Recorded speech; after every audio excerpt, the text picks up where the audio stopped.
My microphone was not on. All right, let's do that again. Take two. Ready? Hello everyone and welcome back to another stream where today I will be continuing my long and tedious and mildly frustrating shiny hunt for 2 more Magikarp that I need. One more male and one more female, so that I can finally move on to doing Carvanha. I've been at this now. This will be my 4th stream, so now this is week 3. I've only done this hunt on stream. I haven't done anything off stream, but depending on how today goes, I may do that. I may end up just like over the next few days, try my hand at getting the magic, whatever shiny Magikarp I have left over. Maybe I get one today, but not the other. Who knows? My goal for the Magikarp is to get 2 of each gender, for the gender differences, of course, for Magikarp, which are the Whiskers. 2 of which, 1 male, 1 female, to evolve into Gyarados, which will be used as Megas for the upcoming Legends ZA, or Pokemon Legends ZA, that is planned to come out later this year. So I've been working on, or I've started sort of the series of doing these shiny hunts for Mega Pokemon in preparation for Legends ZA. So if I can get through today and get the 2 Magikarp that I need, which won't be guaranteed because I could easily get 2 male or 2 female ones back to back, rather than 1 male and 1 female in order to complete it. Minimum, it's going to take me 2 more shinies.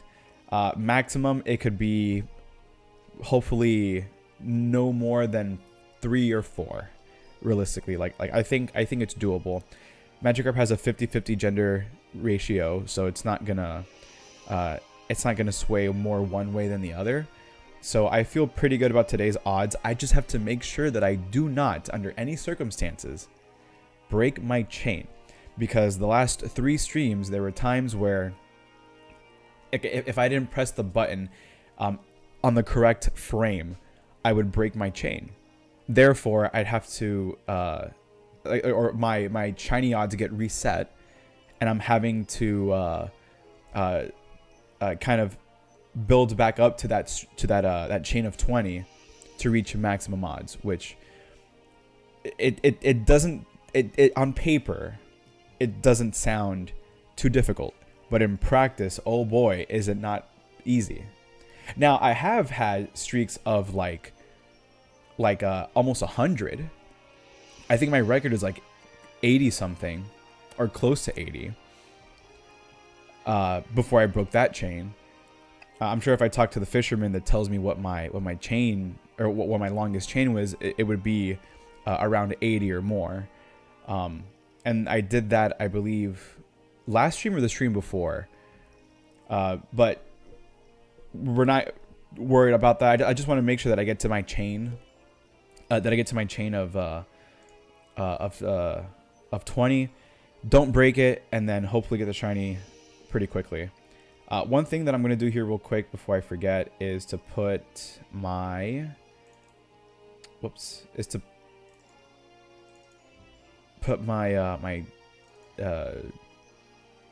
my counter software up to make sure that it's good. All right, beautiful. All right, but yeah, so that's gonna be the stream for today. I'm gonna be streaming until my time, 5 o'clock, which is about 3.5 hours. So it's almost 1:30 p.m. Where I live. I live on the East Coast in Miami, Florida. So it's 1:24 Eastern time, Eastern Daylight Savings time. So 3.5 hours until 5 o'clock, and then that's where I'm gonna cut it. Whatever I got today is whatever I got. If I need to go off stream and do something, then I'll do that. I'll just make sure to record it for documentation purposes. But I just want to move on to Carvanha already and work on that. But yeah, let's get into it. Let's go ahead and start our first reel. Let me just put on some YouTube videos or something. Actually, hold on. There's another. Well, actually, what we can also do is talk about Nintendo Switch too. since all that was announced a few days ago. Well, 2 days ago. And there's been a lot of hype surrounding it, and I'm hyped for it. I will say though that while I'm okay with the price of the console itself, I'm not okay with games potentially being $80. That is something that I'm gonna be probably against, and be cautious of how often I buy games now for the Switch. Because one thing's for sure, while Mario Kart World seems like a big game, which it looks like it is going to be a huge game, and I can understand $70, but $80, man, it's like they're towing that line between what is acceptable and what is pushing way too far. I mean, and that's a $10 difference. And yeah, you know, Nintendo 64 games. There were some Nintendo 64 games that cost upwards of $60, $70 also back in the day. During a time when video games were probably about $30 to $40.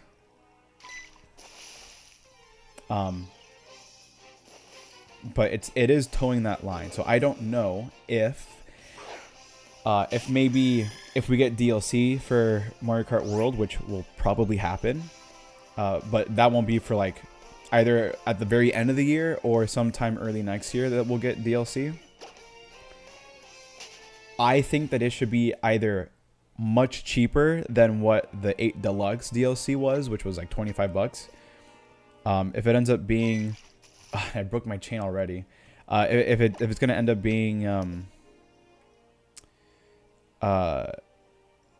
like $10 for the DLC, and if they add a good amount of stuff, then okay, fair enough.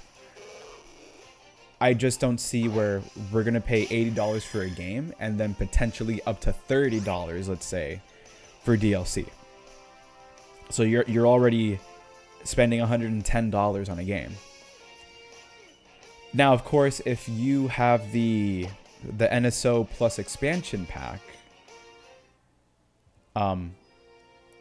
some of those might even be free, or in a lot of cases, those DLC would be free. Because they're actually doing that with the Zelda games, where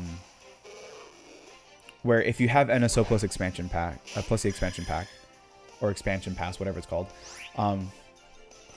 you will be able to get the 4K 60 FPS versions of the 2 Zelda games at no additional cost. Now, I bought NSO Plus expansion on New Year's Day. I've had it now for 3 months. And while I would benefit from just getting the free upgrade, I also would rather pay for it, because if I decide to cancel my NSO subscription, I don't know if I'll ever have, or if I'll be able to take advantage of having that upgrade for the games. Like, for example, if I hadn't purchased the Mario Kart 8 Deluxe expansion, and I bought the expansion like last year before I even got NSO, if I wouldn't have bought it, and then I got it now since I've had the expansion NSO, if I were to cancel my NSO in a year from now, or 9 months from now, when it's set to expire, which I have it set to auto renew anyway, but let's say I didn't renew it, would I then lose access to the DLC, and would I have to purchase it separately if I wanted to continue playing it? Or because I technically got it with my subscription, it's still mine forever regardless if I cancel my NSO? That's the thing I don't know, and that's the thing that I don't know if people have tested. So if anyone has an answer for that, feel free to let me know, because I feel like that would be a pretty big thing to consider. Now, at the same time, I don't mind even the things that I do get for free, or the things that I get included with NSO Plus expansion. things like the free performance upgrades that these games will be getting, I don't mind paying for them separately, because that's where my mind goes to. Well, if I decide to cancel NSO, then at least I bought the DLC, or I bought the upgrade for the games that I know that I could just play whenever without having this annual subscription looming in the background. I don't know. But then apparently Nintendo announced, I don't know if it was, I guess it was today, that Nintendo announced that they would be delaying pre-orders that were happening next week on the 9th, delaying it to see just how these new Trump tariffs are going to affect things. Now, I don't want to get political on this channel, but if anyone should know, I am 100% against Trump. I'm neither Republican nor Democrat, so don't call me a Democrat, but I am definitely not for Trump. He is the worst thing to ever happen to this country, and I'm hoping people will start to realize it over the next few weeks, given that this is going to be impacting a lot of people, a lot of businesses, and then consumers as well, because these tariffs are going to affect the things that you buy, right? And then everything from, oh, but these are going to be tax cuts. Well, that stupid biatch, Caroline Leavitt, saying that, oh, it's a tax cut on American people. Blah, blah. Okay, but then how's it a tax cut when prices of things are going to go up? Like unless you're going to offer us, like us as Americans, instead of paying us, or instead of charging us the typical like 25 to 27% taxes on like our income, and then the taxes that we probably have to owe at the end of the year, or by April 15th of the next year. If I don't have to pay as much in taxes, or if I get much more, much higher of a reimbursement of taxes because of this, okay, sure. But at the same time, in the long run, we're still going to end up paying more prices for things, higher prices for things. Again, I hate to get political, but this is the kind of shit that Trump voters got themselves into. Oh, King Totodile, thank you for being here. Thank you for following. I hope you've enjoyed my little political rant, which I didn't want to get into. But all in all, the Switch 2 is going to be something that I hope is... I just hope the prices are justified. I hope this delay can't... I'm not saying the delay is going to be a good thing. I'm just saying that we just have to wait and see how this delay will affect things. I'm still going to try to pre-order as soon as I can. I guess I would technically qualify for Nintendo's pre-order thing, where you have to have like the 12-month subscription, or paid for 12 months of NSO, and be the account holder and have 50 hours of gameplay. Like I have that already, right? So I'm hoping that I can still pre-order it that way when Nintendo sends out those invitations, if you register through their website. Because I don't plan on buying through Best Buy or GameStop or Walmart or Target, because those are going to be not as restrictive. If Nintendo is offering this way of pre-ordering to deter scalpers, I would rather do that and give myself a much better chance of buying a Switch 2. That way than going through Best Buy. But let's talk about some of the games. It's a bit sad they are making the Switch 2 for $50 and the game's $80 to $90. Honestly, I think that the Switch 2 price itself is a fair price, given that it does 4K 60, or it can achieve 4K 60 when docked. It's hard to find a gaming... Well, hold on. Let's go back a little bit. Back when the Xbox One and the PlayStation 4 came out, they were $500. But yeah, that was back then. That's when it was new tech in 2014 or 2013 when those consoles came out. Yeah, it was 2013. And then And then Switch came out, it was 1080p 60 at best, and it was $300. Again, for the price, for the performance that you're getting, not bad. Now the 450 for the 4K 60 is a fair enough price. People, yes, were expecting $400, but we got $50 above that people were speculating. I still don't think that it's a bad price. I think it's a fair enough price. It is very borderline. If it were $500, then maybe we would say no, because we have the PS5s and the Xbox Series X's that can do 4K gaming. They can do 8K video playback or 8K like image playback, whatever the 8K was for. They can do that, and they cost $500. But that's also because Xbox and Sony are selling their consoles at a loss. Nintendo sold their Switch 1 at a profit at $300. And Sony and Microsoft are selling their consoles at $500 at a loss. So imagine you going into Best Buy and wanting to get a PS5 or an Xbox Series X, and it actually cost you $800. Because that's probably what these consoles are worth. If Sony wanted to sell them at a profit, they would be minimum $800. So I think for $450, it's a fair price. The games that's where I draw the line. I mean, $80 for a game. No, I feel like $80 for a game is too above the current market to justify spending $80 on Nintendo games. On Nintendo games. I would understand if it were Elden Ring. Yeah, you're gonna get a $70 or $80 version of the game for the Switch 2. That's gonna be it's gonna run at 4K 60 at best, with no drop-in frames. That's fine. It's gonna perform the way it would on a dedicated home console like PlayStation or Xbox, or on a custom-built PC.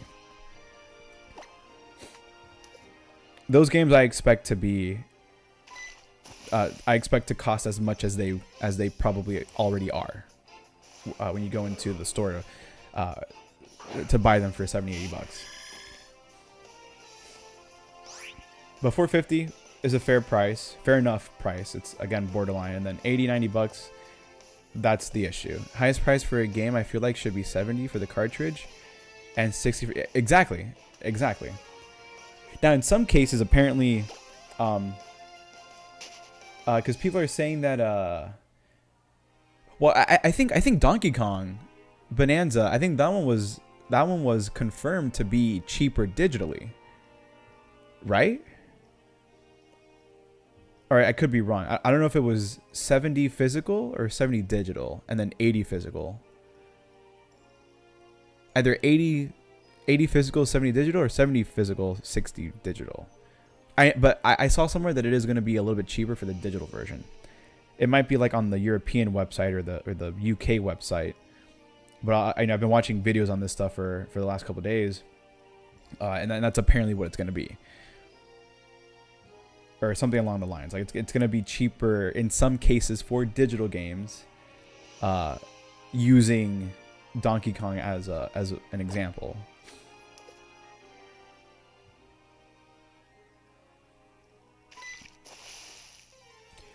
But regardless, I'm gonna be buying the console or pre-ordering it as soon as I can, and because I want to get it at launch, because I've never purchased any console that I own at launch. Like PS5, I got it 2 years later. Actually, I got a PS5 2 years after it came out. I got an Xbox Series X about more than a year after it came out. The closest I ever got to buying something at launch was the original 3DS. I bought it like a month or two after it launched. So I have an ambassador account on the Switch, or sorry, on the 3DS. So I have like the little Nintendo ambassador like digital thing that you get as part of the console, and I have all the games downloaded that you get for free. I have that. So that's like the closest thing I ever got to launch. But But aside from that, I've never bought any console at launch. I always buy like games that I really want to get at launch. Like when I get my Formula 1 games, I always get them at launch, or Forza, I'll get them at launch. Games like that I'll get when they come out, not wait a few months or whatever. But for games that I really, really want, I'll get day one. I didn't actually watch the Nintendo Direct. I just heard all of this through some friends. I would say watch the Direct. If you don't know too much about the things that were announced, I'm sure you've by now have seen videos on things. I've gotten recaps, but I would definitely watch it if you want more details about some of the the games that were launched and some of the tech that was announced. Because there were a couple things in there that I was screaming. I was like, oh my god, they did this! Oh my god, I can't believe they did it. So it was a great experience.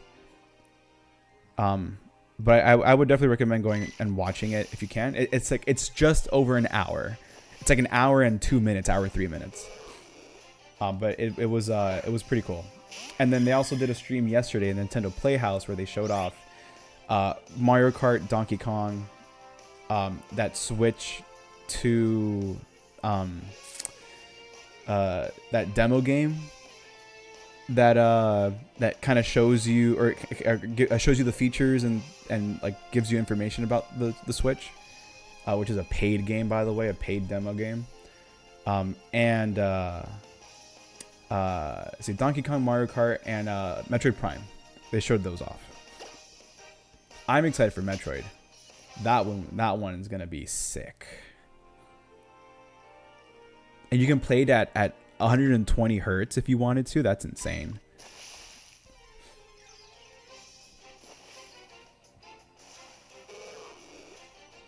But definitely check it out.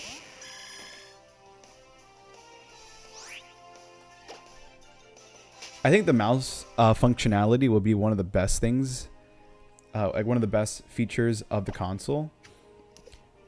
Given that it's going to open the doors. Oh my god, I broke my chain. It's going to open the doors so much for certain types of games. I mean, and they even demo some of that.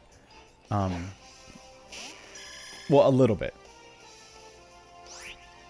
They demo some of it a little bit in the original stream, but then if you watch the Treehouse, the Nintendo Treehouse stream, they go a lot more in depth with it. What? No, because I broke my chain, or it's fine. I mean, I've broken my chain enough doing these streams that or doing this challenge that I'm numb to it at this point.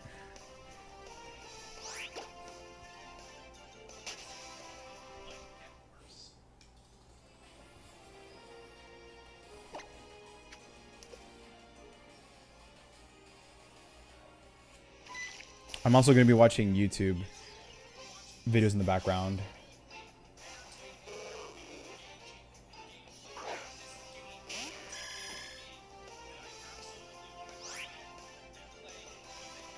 Oh, so it is a game.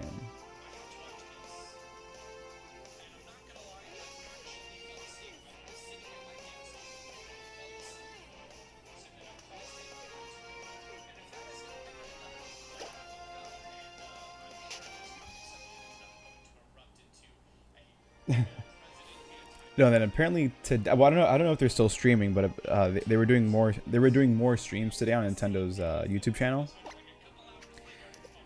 That everyone was saying in the comments, everyone in the chat of the stream were saying, drop the price. Everyone just protesting that. I'll be lurking, shiny hunting myself. Yeah, man, go for it. Feel free to listen to me talk about stupid shit. But yeah, people were saying, drop the price in the chat. I mean, if that's the case, if people are going to essentially boycott this, then that's fine, because that means more of a chance for me to pre-order. It's like, who's actually winning here? The people that can pre-order without any out of stock issues, or the people trying to make a statement? I get it's a high price, but even then, like, You're getting 4K gaming.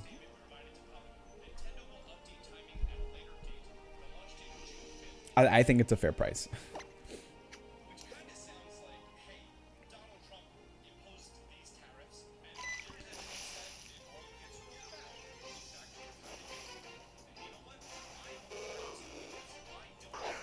And then, of course, the tariffs. The tariffs.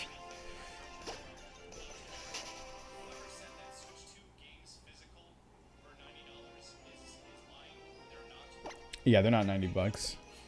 They could be $90.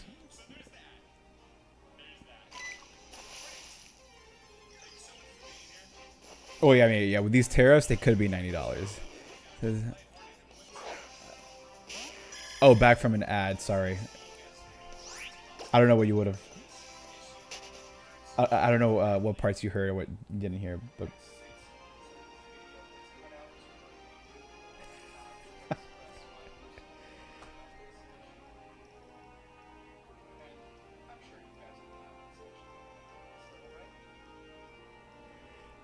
At least Austin John is aware.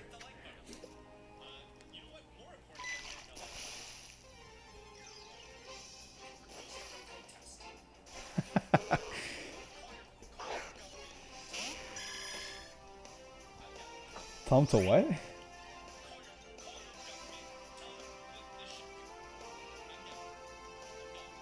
Okay. I have no idea what he said.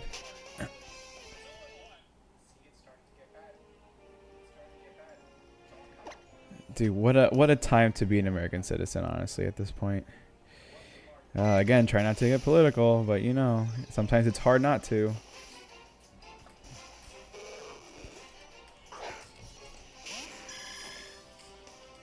One day people will understand.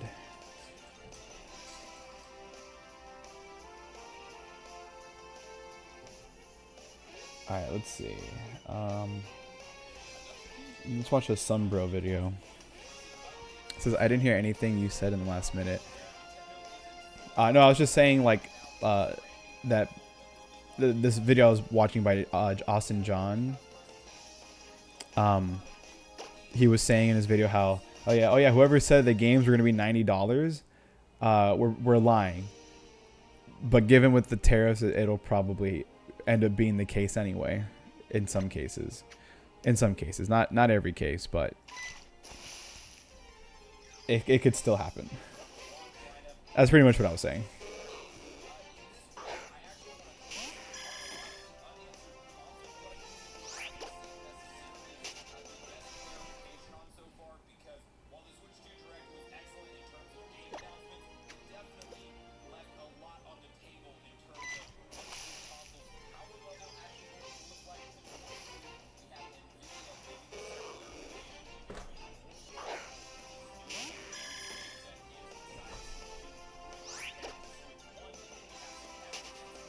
Dude, I cannot wait. Oh, excuse me. I cannot wait to finally play Breath of the Wild at 60 FPS. You have no idea. I mean, look, I don't mind the 30 FPS. I don't mind the 30 FPS of Breath of the Wild because I feel like it gives it a more cinematic look, which kind of fits the game, but also it looks really good at 60 FPS. It looks so good. Like watching the Treehouse stream yesterday, I was like, man, this game looks so buttery smooth in its 60 FPS. That I'm not gonna mind at all playing at the higher frame rate.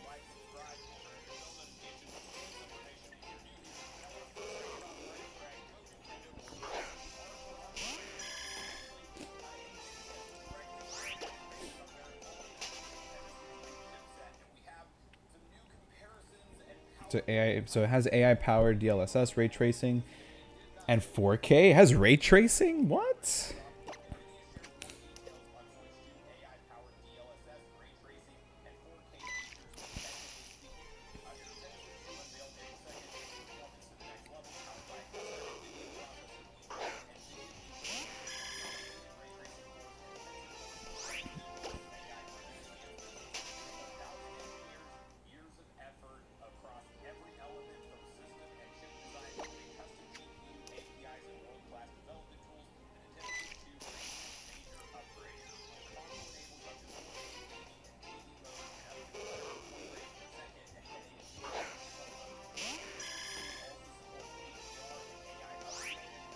Oh yeah, the HDR display. I forgot about that.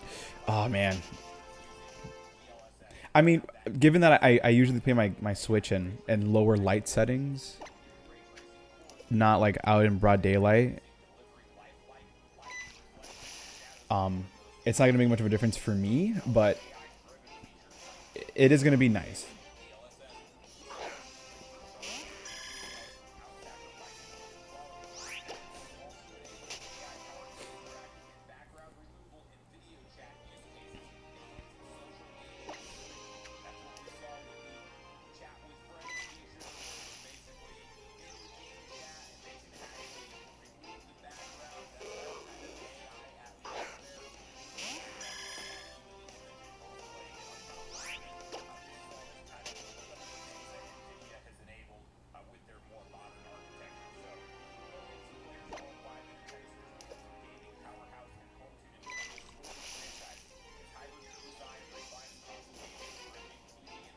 I think this is going to be a promising next, 7, 8 years of Nintendo.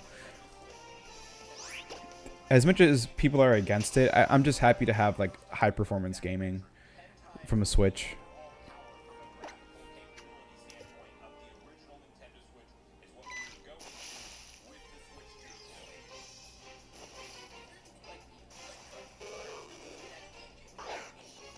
I don't remember where my chain broke. I'm going to assume that I'm getting close to the 20 chain.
That's weird.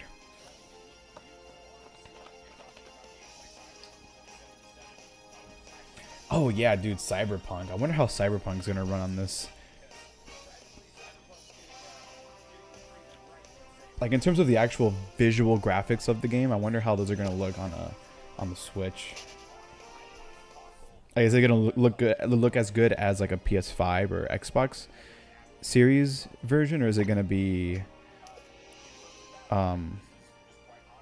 a little bit toned down on the graphics? That would be pretty interesting to see.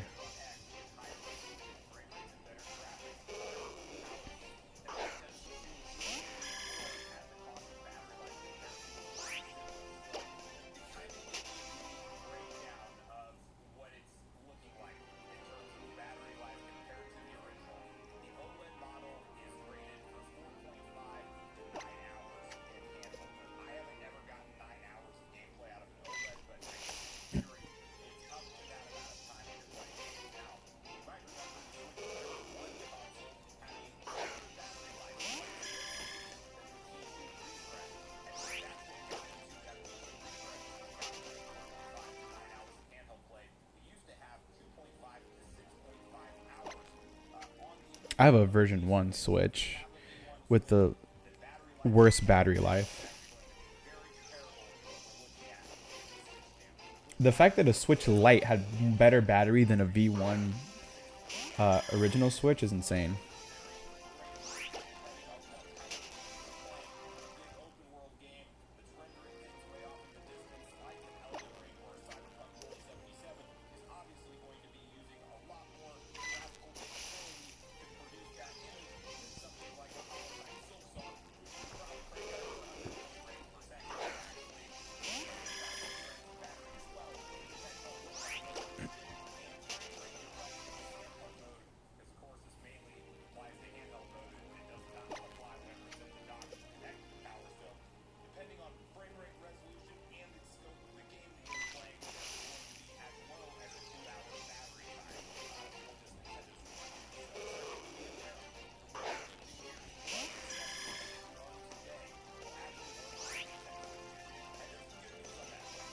Oh, so I can still use my old GameCube controllers? Nice. All right.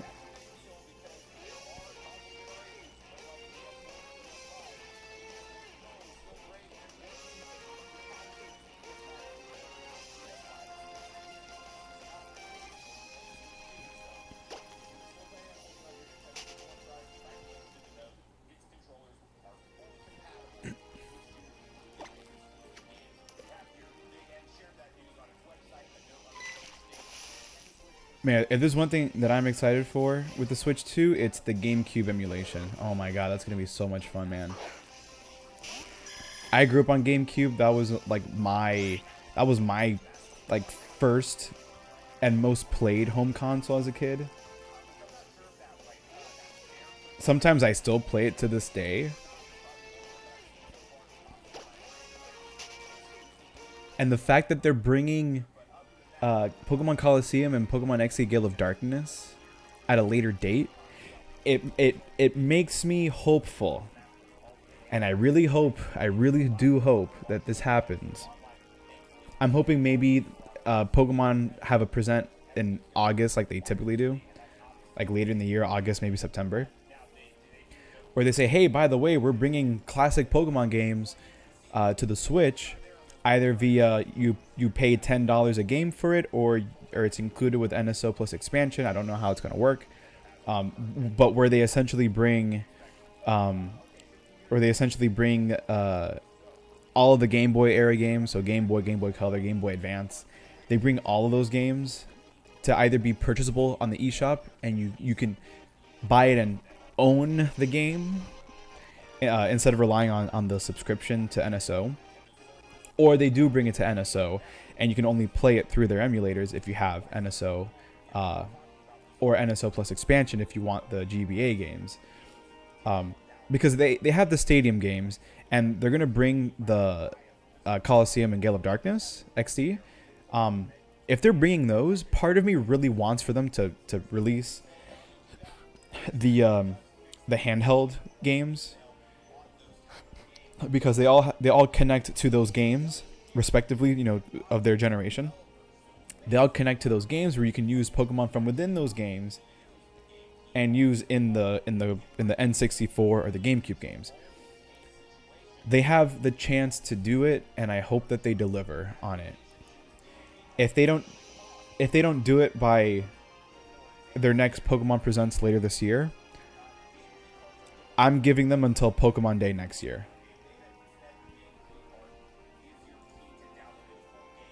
I'm giving them until Pokemon Day next year to announce it.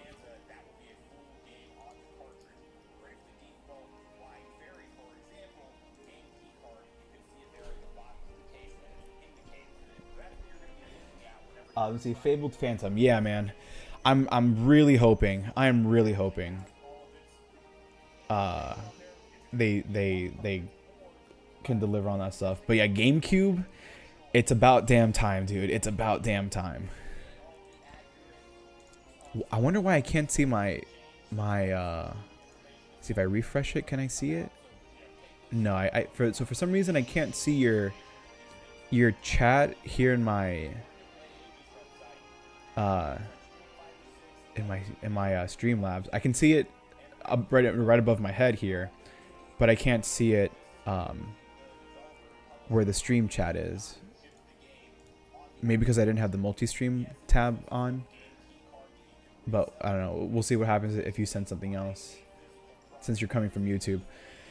But yeah, I am so excited for GameCube. Wind Waker. Did it go up? Okay, yeah, it went up. Wind Waker, F-Zero GX. Okay, there we go. Apparently they delayed the pre-order. Yeah, I was talking about that earlier with another viewer of mine that's on here. That they're delaying it because of well, no, so they're not doing it because of the price outrage. They're doing it because of the tariffs, because of Mr. Dump's tariffs that he imposed yesterday, or that took effect or whatever yesterday. Whatever happened yesterday with the tariffs. The stock market is crashing, and the prices, you know, it's gonna cause things to probably inflate again. So But yeah, it's not because of the fans. It's definitely not because of the fans. It is because of the tariffs. Nintendo had posted some kind of statement earlier today.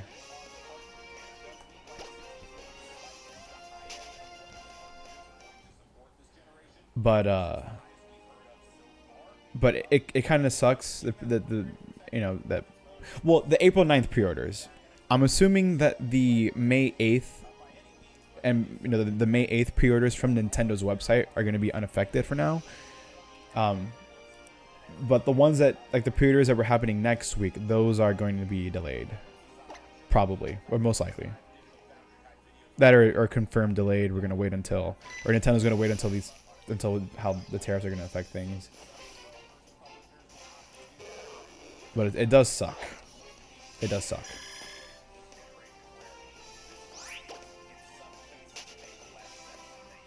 Thanks, Trump.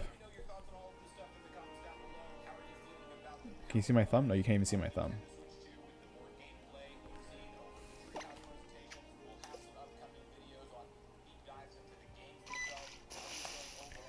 But I'm trying not to get political. As much as I hate Trump, I'm trying not to get political. I mean, I wouldn't mind 450 as much as a... Exactly. Like what I was saying to one of my other viewers, which I think he's still here. He's just kind of lurking. What I was saying to him was, or her, I'm not sure if King Totodile is a guy or a girl. I don't want to assume. So what I was saying to them earlier was 450 is a fair price, but I draw the line at $80+ games.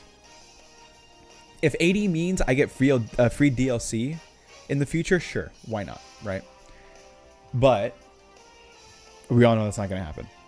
Because if you paid for Mario Kart 8 Deluxe and then bought the DLC, that's $85.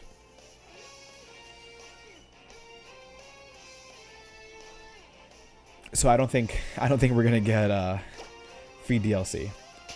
Maybe not as expensive DLC, maybe like $10 to $15 DLCs. But that's also very unlikely. If we're going to get DLC, it's going to be $20 minimum. So you're looking at paying at least $100 for the game when you incorporate or when you include DLC in there. But $450 is a fair price for the performance that you're getting. For the performance that you're getting in a handheld.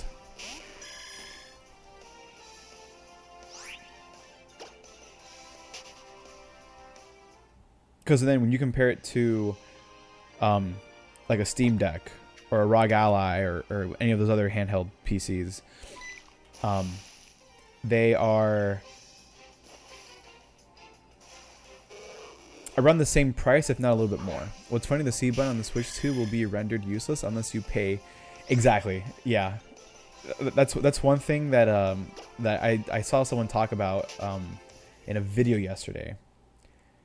I think it was a beat 'em ups, maybe. I saw his video or one of his videos on the Switch 2.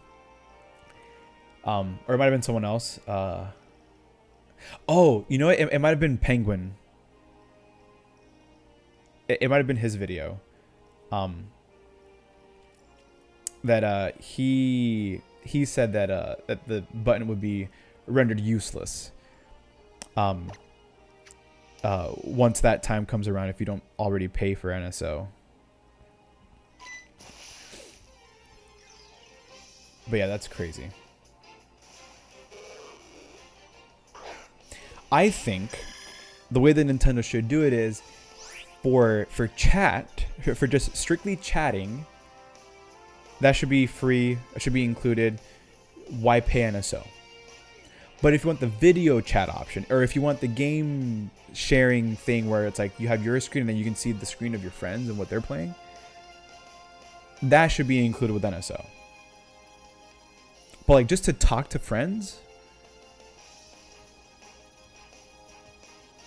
why charge people? Why force people to pay a minimum of $20 a year to have to have at the very minimum a voice chat option. Make them pay for anything video chat related and game sharing related, but don't charge people if they just want to use the chat. Like, give people at least that.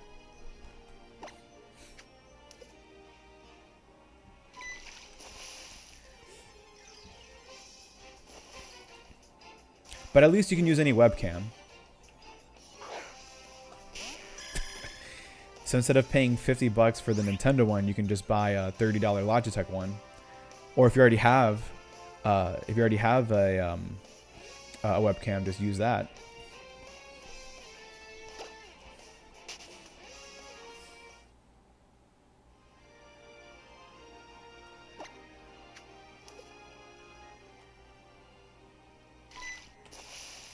Says, I don't think most people would even go for the video chat unless it makes a certain game more expensive or expressive. Not to mention you have to pay to upgrade already owned games to Switch 2 version. Yes. So for that second comment, unless you have NSO Plus expansion, you're going to have to pay extra. If you have NSO Plus expansion, apparently most, if not all of those like performance upgrades are going to be free. Now, I have NSO Plus expansion. I don't know, because I was saying this earlier to my other viewer. I don't know if let's say you have the NSO Plus expansion. If you get some kind of DLC or whatever that is free if you have the NSO Plus expansion, rather than just buying it separately. If you decide to get rid of your NSO Plus expansion subscription and you just don't have NSO at all, do you keep the DLC or will you not have access to it unless you either buy it or resubscribe to NSO Plus expansion? Like for Mario Kart 8 Deluxe, because I bought the DLC. I didn't use my NSO subscription to get it. I bought it because I bought it before I even got NSO. So I bought it. $25, and it'll always be linked to my account, regardless. But let's say instead of me buying it, I got it through the NSO, and I got it included. I got it for free. If I were to cancel my subscription and I no longer have NSO, would I still be able to access those DLC tracks? Or will the game say, oh, you have to purchase the DLC, or you have to subscribe to NSO Plus expansion? Because let's say I want to stop paying for NSO, because I don't plan on having it forever. Obviously, whenever a new console comes out and they rework their online stuff, or rebrand it or make it totally separate to what it is now, because it's not going to be Nintendo Switch Online. Whatever the next console is going to be called, they'll probably just rename it to that and repurpose everything. So, but let's say in 8 years, they're going to change things up. It's not going to be NSO anymore. They're gonna sunset it and then come out with a new thing. Would I then lose my DLC? Can I still buy the DLC even if I cancel my thing? Like, so when it comes to the expansions, or when it comes to these upgrades, like for Breath of the Wild and Tears of the Kingdom, for example, since I have both of those games, I'm not gonna buy the Switch 2 versions, even though I don't think they're going to be Switch 2 versions. I think it's just going to be the Switch 2 Edition versions, which are the upgrades. I honestly would rather just buy however much it's going to cost. I think it's going to be like maybe $5 or $10 per game. I feel like I would rather just spend the $10 each and have that linked to the game on my account forever, rather instead of getting it for free on NSO and then potentially lose access to it if I decide to cancel. And now I'm back to a 1080p 30 frames per second version. You know what I mean? So I have no idea what's gonna how that works. If anyone has a better idea of how that works, let me know. And yes, Donkey Kong does look really good. I haven't played a lot of Donkey Kong games. I've only ever played. Actually, I haven't played a lot. I've played only one Donkey Kong game in my life. Give me one sec. I don't know what happened to my game. Maybe I still have the game.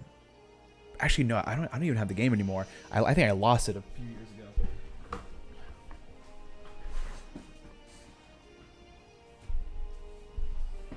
But the only Donkey Kong game I've ever played is Country on the Game Boy Advance.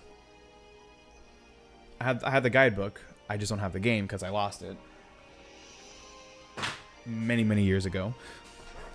But I love that game so much. I replayed through that game so many times as a kid. Such a great game. I'll probably have to buy another copy off eBay or something, because I do want to replay through that game again. But I also want to play more of the Donkey Kong games, because I'm trying to play more Nintendo series that I've never played before. Because all I've ever played is Pokemon, and then a few other games here and there. Breath of the Wild was my first Zelda game, believe it or not.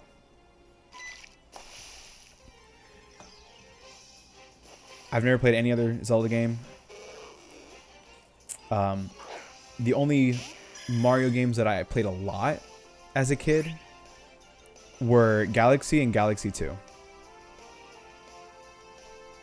I've never played much of anything else. I have played the original game on an emulator, but I did play the original Super Mario game, the NES version, on an emulator. And I've only ever played like the first couple of hours of Sunshine as a kid. I do have 3D All Stars for the Switch. I just haven't touched it at all. But I'm trying to play more Nintendo games, with Zelda, with Donkey Kong, with I would like to play Fire Emblem. I would like to play Animal Crossing more. I have New Horizons. I played maybe the first few hours and haven't touched it in like a year and a half, almost 2 years now. I would like to play more Animal Crossing games. I would like to play more Metroid games. I would like to play more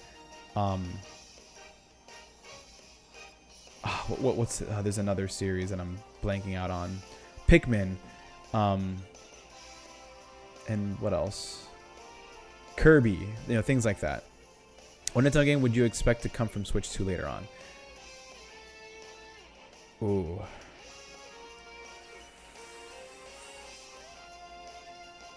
I don't know.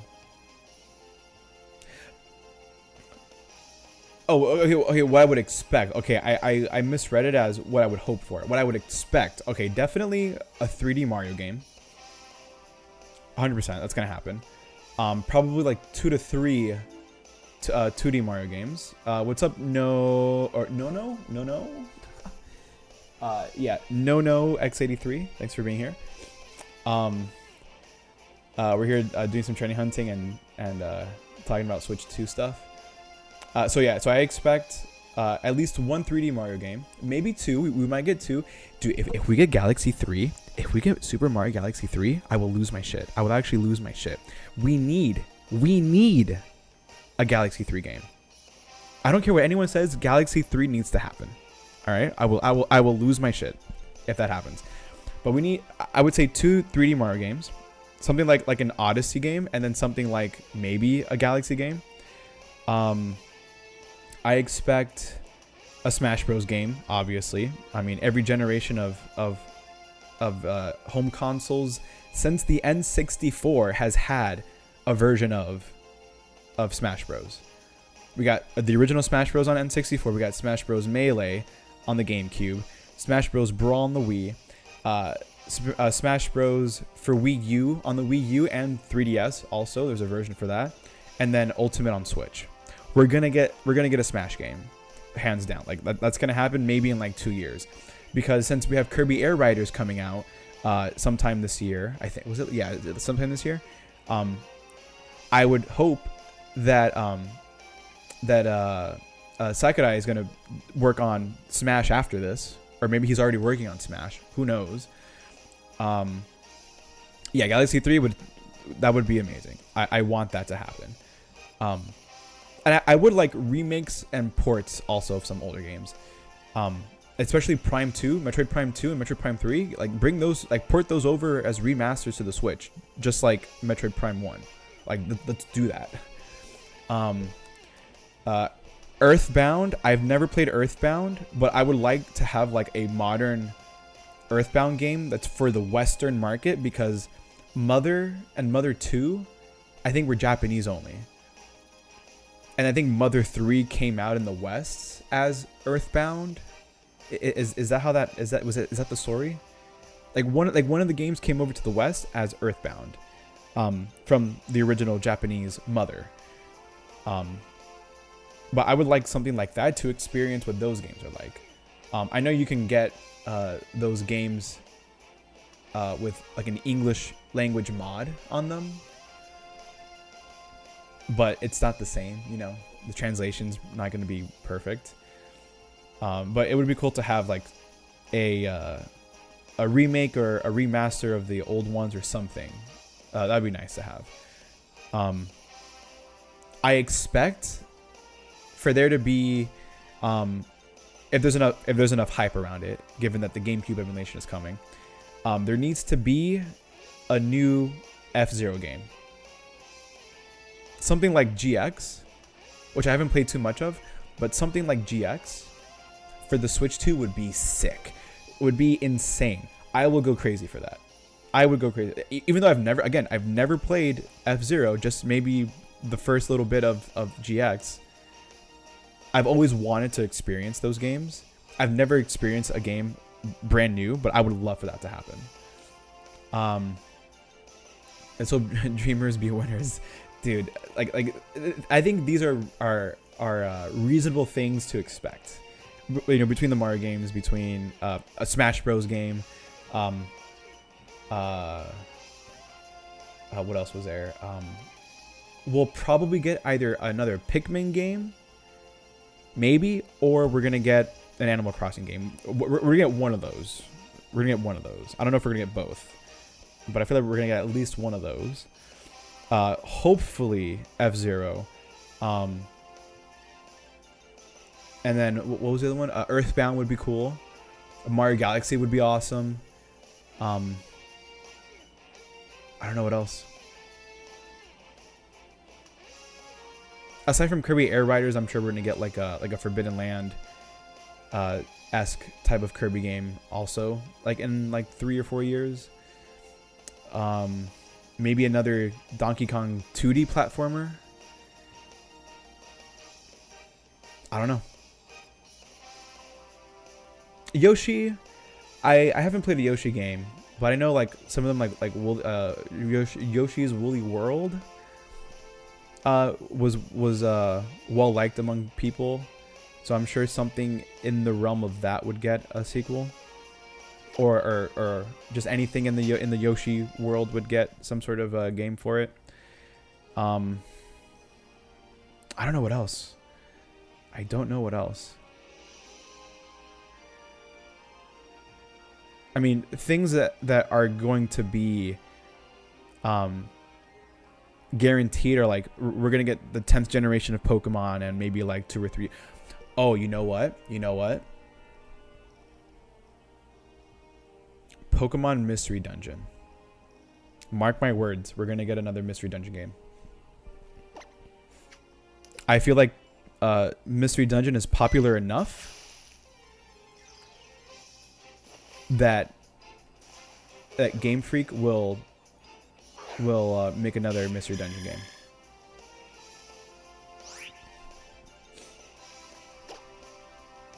I might even go as far as to say that we'll get 2 versions. like how we used to. Well, we used to up until the 3DS era, because Mystery Dungeon or Super Mystery Dungeon was just one game. Pokemon Mystery Dungeon Rescue Team Deluxe was one game. So the chances of there being a paired set would be, or a paired release would be, non-existent almost. But I'm gonna go as far as to say that we might get 2 games if that happens, to encourage some sort of communication between people playing the games and whatnot, whether it's either locally or through Nintendo Switch Online, something like that. Explorers of Sky will make me cry. Oh, did you just rhyme? Can you make a rhyme anytime? You're a poet and you didn't know it? God, that went hard. Explorers of Sky will make me cry. That went hard, dude. So poetic. But as a remake, or like, because I don't expect any ports of 3DS games. I know people wanted 3DS or just DS to come to the Switch too. I don't see that happening unless they port the game over as a way to make the game work on one screen rather than 2, if that makes sense. But I don't think we're gonna get a port over of any DS games. That'd be nice though. Or we get like a remake maybe, but we're not gonna get any DS support at all. Remake of Sky would have to happen. Yeah. Because that or maybe the Pokemon Company just do something that's either something like Rescue Team Deluxe, where it's just one game, but it's a remake essentially of an older game, or just make an entirely new game. I would love a Pokemon Rumble game. That would be fun. I think Rumble is underrated. I've played through a good chunk of Rumble U, and I started playing through the original Rumble sometime after that. I've only clocked in maybe like 10, 15 hours of it. But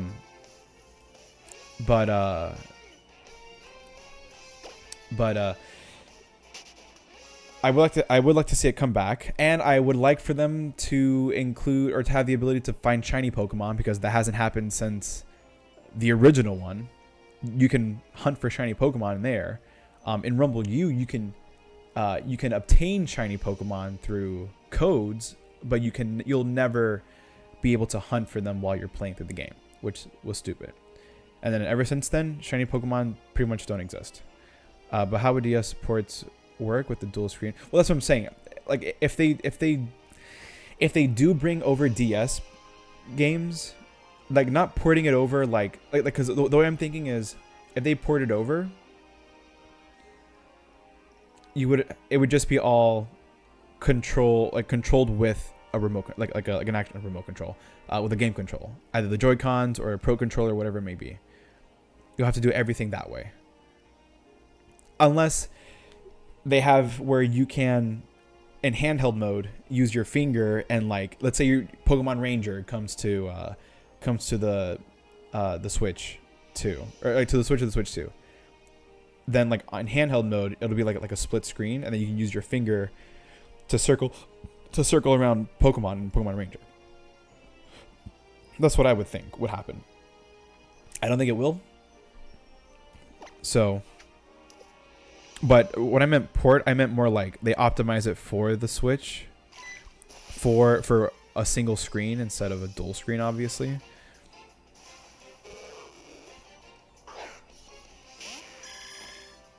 But I'm not sure how that would work out. Like for that, they'd have to port over certain games that don't require the touchscreen so much. Like if a majority of your gameplay is using the bottom screen to do like touch inputs, then they're not going to port it over. But something like something like Pokemon Diamond and Pearl, Platinum, Heart Gold, Soul Silver, Black, White, Black 2, White 2. Those that, yeah, you use the bottom screen to like to choose your attacks or to switch Pokemon or use an item or run or whatever. That can all be done with directional pad, with the D-pad. Like that's not going to change. Like it's not required. Now Pokemon Ranger, you are required to sit there and circle the Pokemon.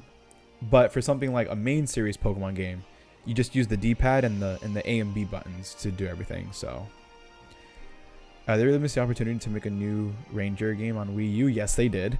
The gamepad would have been great to make the loops. Well, they did have them on the Virtual Console. They had, I think all 3 Pokemon Ranger games for the Wii U. But they were ports of the DS game or DS games. So they could have made like a Pokemon Ranger Wii U game. That would have worked. But they sadly did not. So I have a funny story about that actually. So I bought a Wii U last year off eBay. And part of me never planned on doing this to it, but given that there were like a handful of games that I really wanted to play that were only digital, I decided to then mod it. So I modded the Wii U and I installed, I mean, again, just a handful of games, but I installed all the games that I wanted to have, which were Pokemon Rumble U, which was an eShop exclusive. There was no physical game for that. And I got the Pokemon Ranger games that were available.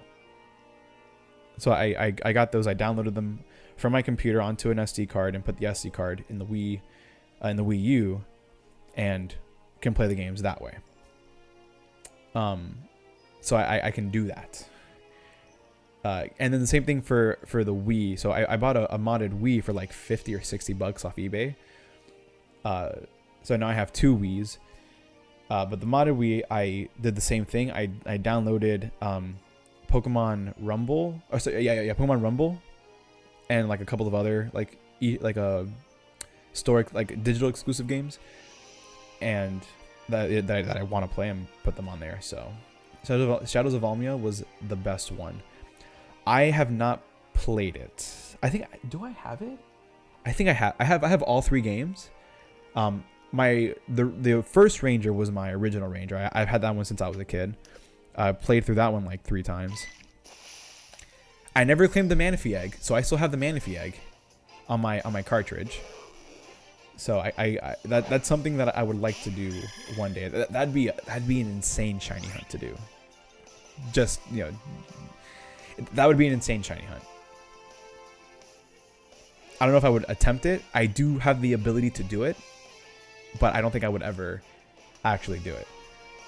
For that, I would just like mod it or whatever, like hack a shiny Manaphy into the game. But I did buy the other 2 Ranger games, Guardian Science and Shadows of Almia. I think last year, the year before, I bought them. Haven't played them yet because I want to do like playthroughs of them, make videos of them or stream them in the future. So I'm saving those. I'm saving my initial reactions for those. But I did hear that Shadows of Almia was the best one. Guardian Signs was not as good because of like some gameplay stuff, and then but apparently like doing the signs to call like legendary Pokemon, it's pretty cool. I remember I had a friend in middle school. I remember they brought, I broke my chain. I remember a friend from middle school brought their DS and was playing Guardian Signs in like band class, I think.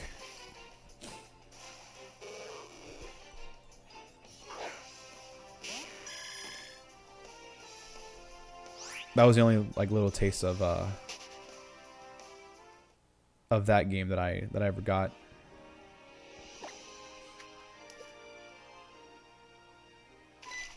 Now the other Ranger games also have Manaphy eggs, don't they? I think I read somewhere or I heard somewhere that that the future ones do have it. I mean, Guardian Signs isn't bad, but we mostly compare it to its better older brother. But is Guardian Signs better than the original still, or is the original better than Guardian Signs, and then Shadows of Almia being the best one? That's the question. Pretty sure all of them do. Yeah, because I know the first one, I think the second one does have it. I just wasn't sure if the third one also had a Manaphy egg. The first one is the most notorious, given that you cannot, like, you get one egg per cartridge, but you can use an action replay or something to reset the egg, or reset the ability to then get another egg.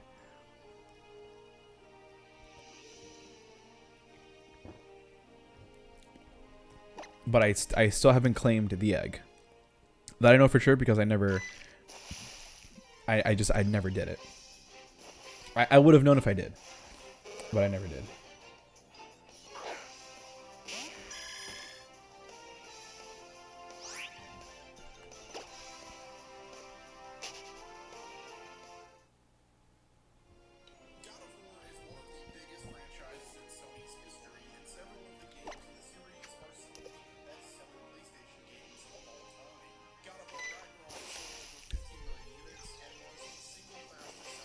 Let's see. So, fun fact: Original Ranger was my first Pokemon game I ever played, even among the mainland. Oh, okay. So, like the very first one. Nice. My first one.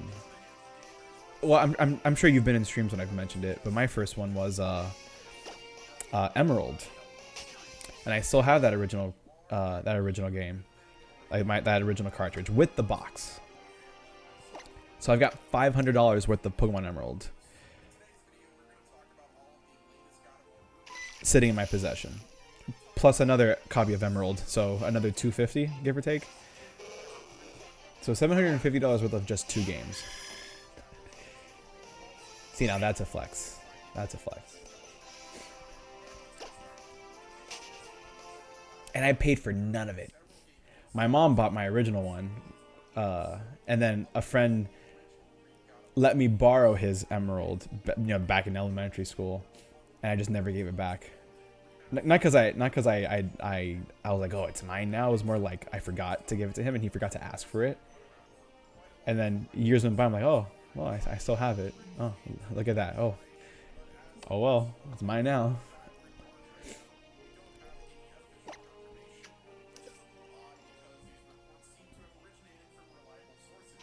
You know what I also have from when I was young that I got with, or I got around the same time as Pokemon Ranger? Pokemon Troze. Who remembers that one? I have Troze.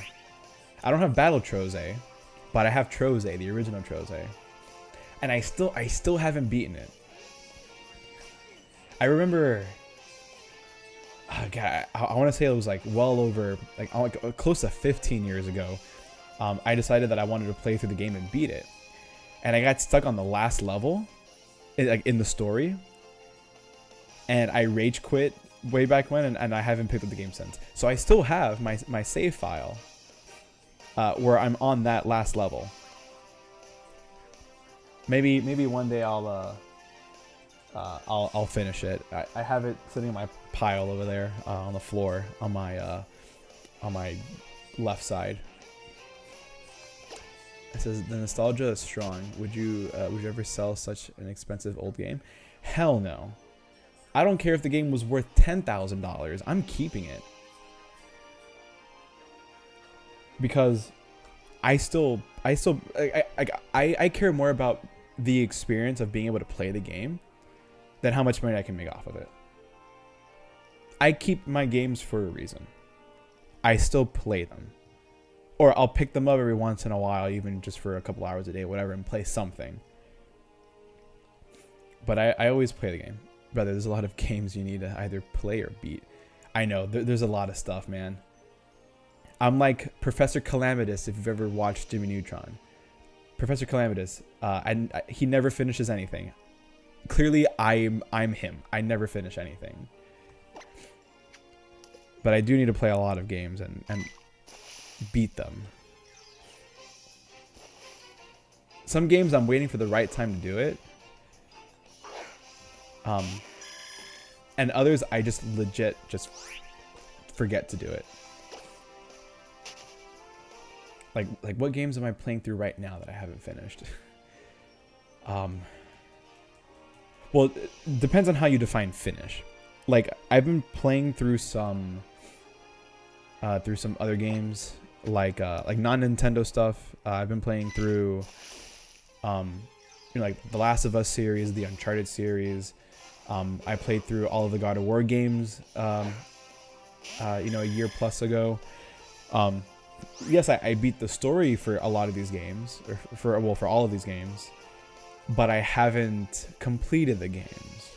Like for the God of Wars, for the Last of Us's, for the Uncharted's, I still have like for those I want to platinum. I want to get platinum trophies for those. So did I finish the story? Yes. Did I do everything that I can in the game? No. That's the distinction that I need to make. It says, do you prefer 8-bit style games or 3D games? It really depends on the games. Like Pokemon, I prefer the 8 and 16-bit style over 3D in most cases. But or I'm always gonna choose 2D Pokemon over 3D Pokemon. But Generation 6, top tier. Gen 6 Pokemon, top tier. Like X and Y and Auras, top tier 3D Pokemon era. Sun and Moon, they were okay, sure. Just they were long games. But I feel like they took things out of those games from, coming from Gen 6. They took things out, which I didn't like. They removed the ability to have certain parts of the game be in 3D, like stereoscopic 3D with turning on the slider and everything, like in battles or in certain areas. They removed a few shiny hunting methods from Gen 6, and which makes things horrible. Like you have to have a shiny charm, and you have to do like SOS chaining, and then the wormholes in Ultra Sun and Ultra Moon. But there's no chain fishing, there's no Dex Nav or anything similar, there's no Poke Radar. They took out all that stuff for Sun and Moon and Ultra Sun and Ultra Moon. Come on. And then there's no National Pokedex, but you can have every Pokemon from Gen 1 through 7 in the games. So a bit of a weird trade-off there, or not a trade-off, but they just removed a national dex. Sword and Shield I'm okay with, but again, it feels like they feel like step downs in terms of certain experiences. Scarlet and Violet run like dog shit. But the story is cool. I like the story, especially if you play the DLC. Everything kind of comes full circle when you finish the Blueberry Academy story with like the professor showing up there, like the actual professor, not the robot one. But in terms of like the games themselves, 2D Pokemon is where it's at. I'm still playing through Final Fantasy 16. I haven't played a single Final Fantasy game. Actually, give me one sec.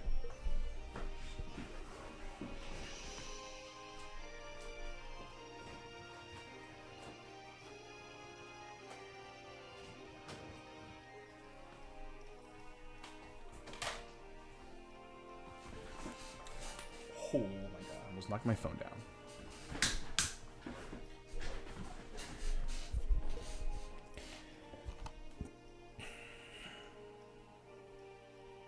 So I bought this collection. These are the first Final Fantasy games that I own. I don't own any other Final Fantasy game. I bought this because a friend of mine said that if you want to start somewhere with Final Fantasy, try the 2D ones. So these are Final Fantasies 1 through 6. I haven't played them yet. Again, add this to the list of many games that I haven't played yet. I haven't played it yet. I'm debating if I want to document my experience playing them and make YouTube videos out of this, or not. Because I do want to play Final Fantasy VII, the remake, Final Fantasy Rebirth, and then whatever the third one is going to be called, whenever that gets announced. Now, I know I don't have to play 1 through 6 to know what happens in 7 because Final Fantasy, they're all self-contained stories. I'm aware of that much, right? But it's mostly because I want to see the evolution of the franchise. So these are the original 1 through 6 that I think most, if not all of them, have been translated to English. Because all of these, or most of these, were Japanese only, or Japanese language only. But these are all translated in English, so I want to play through those games. Play the original Final Fantasy VII, and then 8, 9, 10, etc. And then eventually the remake, Final Fantasy VII remake, and so on and so forth. So I just have a lot of games that I want to play, a lot of games that I want to make videos on, a lot of games that I want to experience. I am not I've mentioned this probably to you and or if not maybe to other people asking, but I am not that much of a fan, or I've never been really much of a fan of RPGs like this. And because I wanted to say, oh, I'm not a fan of turn-based strategy games, when I'm literally playing one right now. But Pokemon is different. Pokemon is different. We can all agree that Pokemon is different enough that it doesn't feel like one of these. I'm not saying that this is bad. I'm just saying that I'm not a fan of this.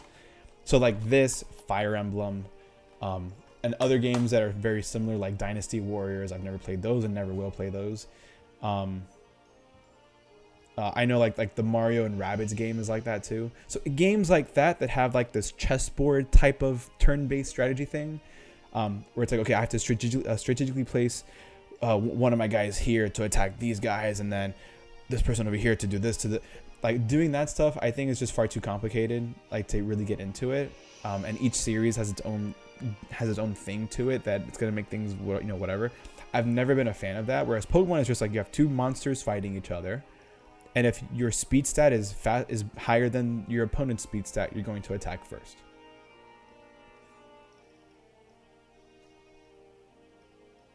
And it's just one-on-one. It's one-on-one turn-based, or even in some cases 2-on-2 or 3-on-3 turn-based strategy. Like that makes sense. It's a far more simplified version of that. Yes, Pokemon is a JRPG, but not in nearly near the same realm as like Final Fantasy and Fire Emblem and all these other ones. But I am open to playing these. I am open to playing these. I will play them eventually. It's just a matter of when.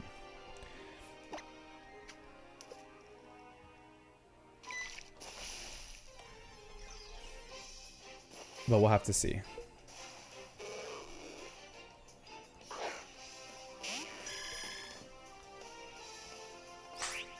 I'm going to be back in a few minutes.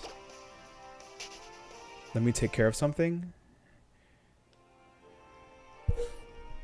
So give me like 5. I think I muted that early. Give me 5 or 10 minutes. I'll be right back.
All right, I am back.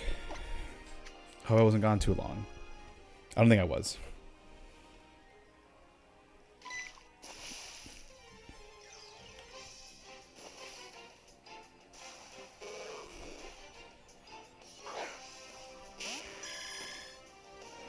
But yeah, so what I said, or what I was saying about last time, or a little bit ago.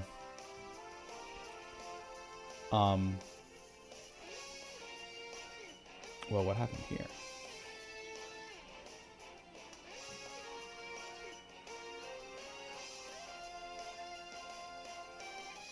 Did my feed refresh? Okay, no, it didn't refresh.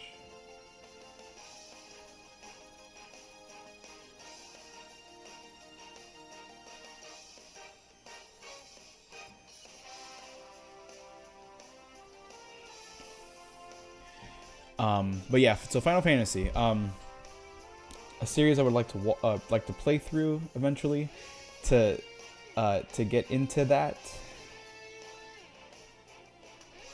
to get into that franchise and see what it's like. Obviously, the 2D ones are going to be a lot different from the 3D ones.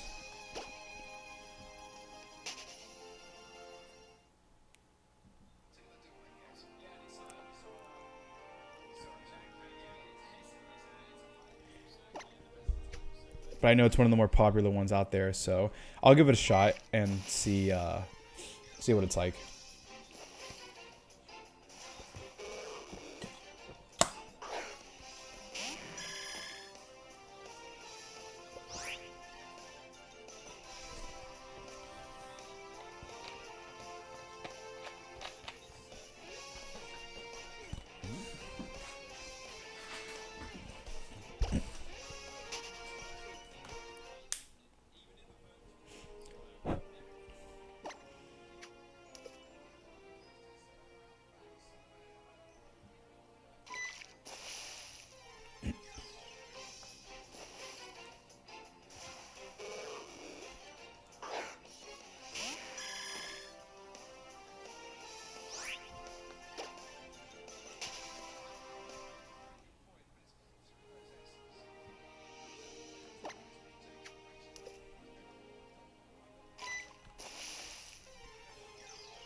I also want to expand on your question, Fabled Phantom, about if I prefer 2D over 3D, or like 8-bit, 16-bit over 3D. Because for Pokemon, I did say that like I prefer the 2D in more cases over the 3D ones. But generally speaking, it would depend on the game. I think I lean more towards 3D games just because a lot of my favorite games, whether they're games that I enjoy for fun or games that I enjoy because of like, because of story, let's say, for example, they've all been 3D, or most of them have been 3D. So I'm gonna say that I would prefer 3D games generally over 2D, but if it's Pokemon specifically, 2D for the most part over 3D.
Oh, whoops.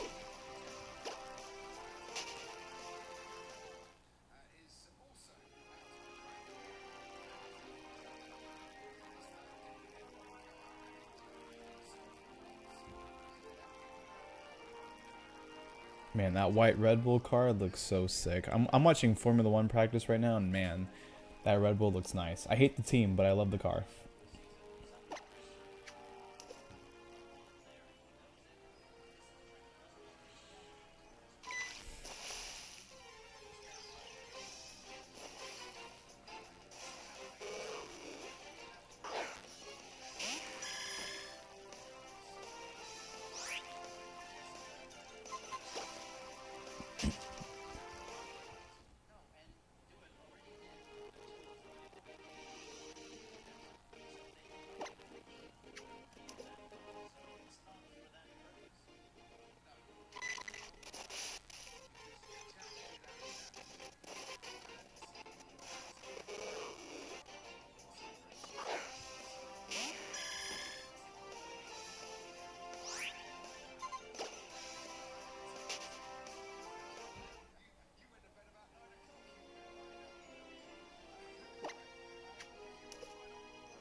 Ah, come on. So 205.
Oh, what?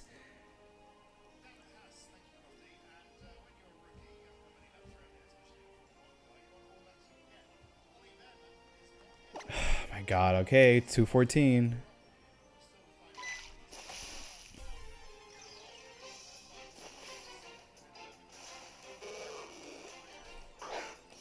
It's gonna be one of those days again where I'm gonna get to 400 and no shiny because I keep breaking my chain.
All right, so now we're back up to odds, or full odds, or max odds, not full odds, max odds.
257 for max odds. I cannot believe that.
Alright, now we're back up.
I almost lost it again.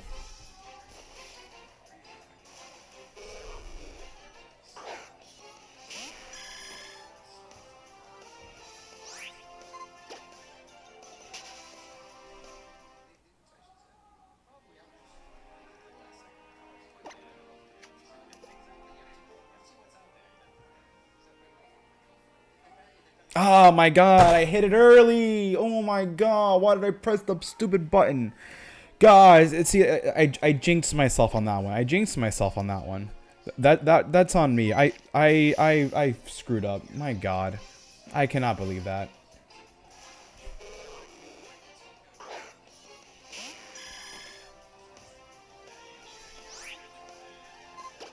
Unbelievable.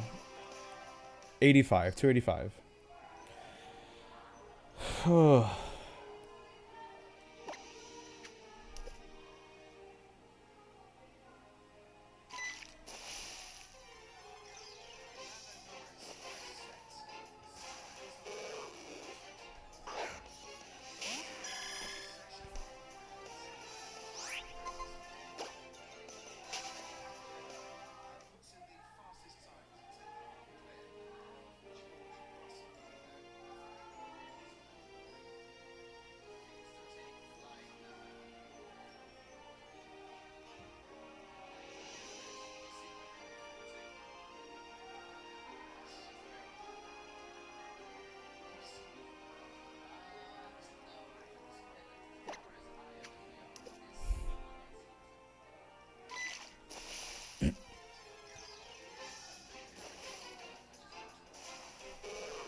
Dude, there's actually no way. There's no way. There's no way, man. How? There's no way. There's no way. It's impossible. Literally impossible. How? 292.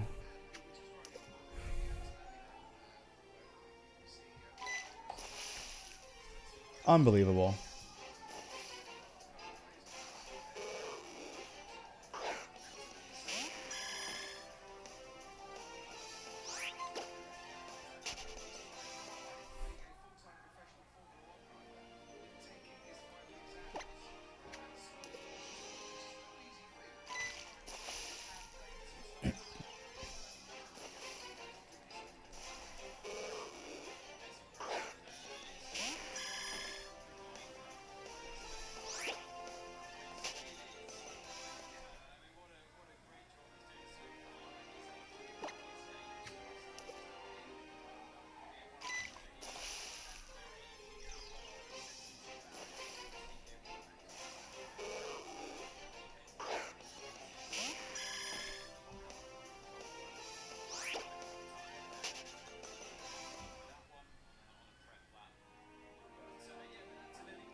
There we go.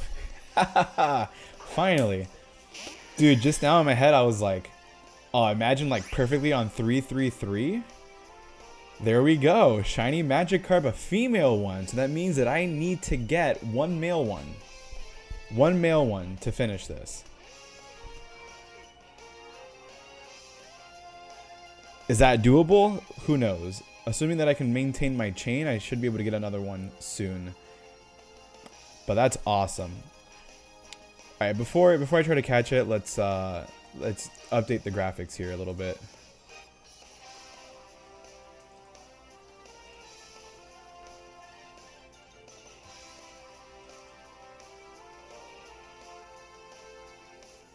So this is a female one, so let's put the female Magikarp.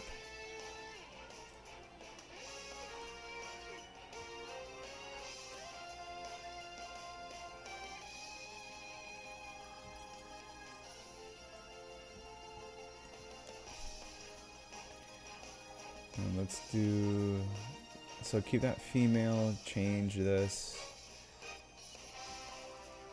to 333.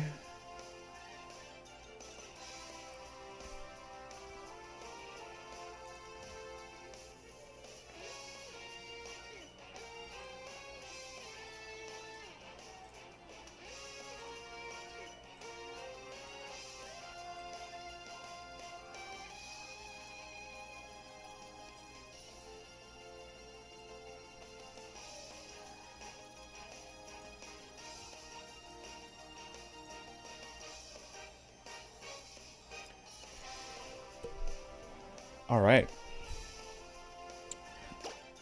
So let's get Smeargle out here.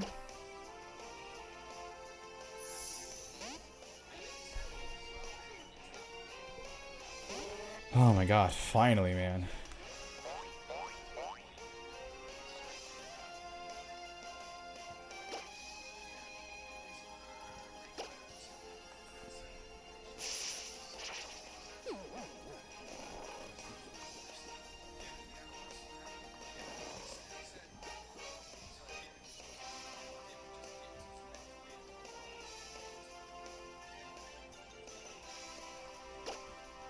Honestly, I don't even need to weaken it because the last two that I caught, I just put it to sleep and then used the Pokeball.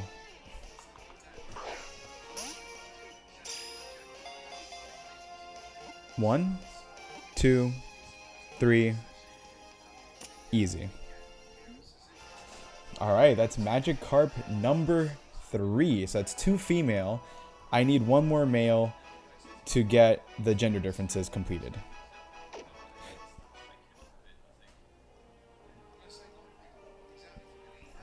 Awesome. So let's reset this to 0.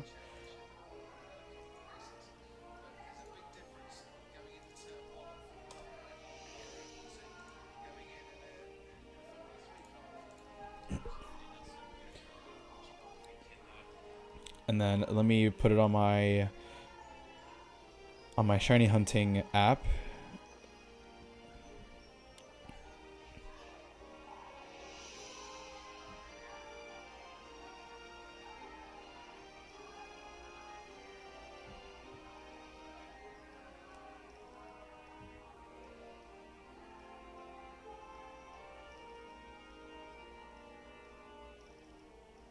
All right.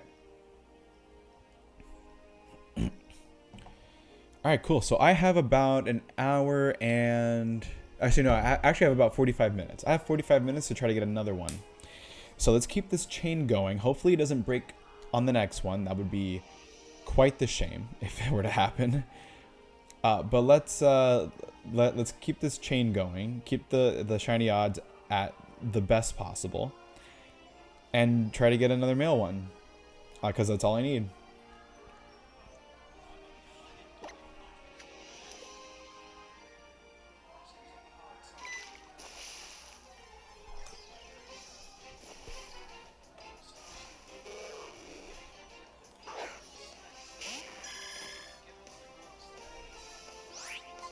Let me also save.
If I happen to get the shiny,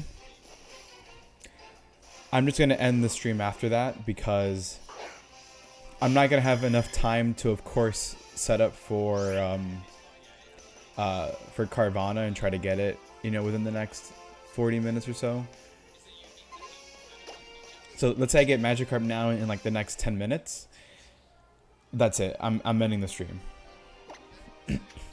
And the next time that I stream it will be to go for the Carvana.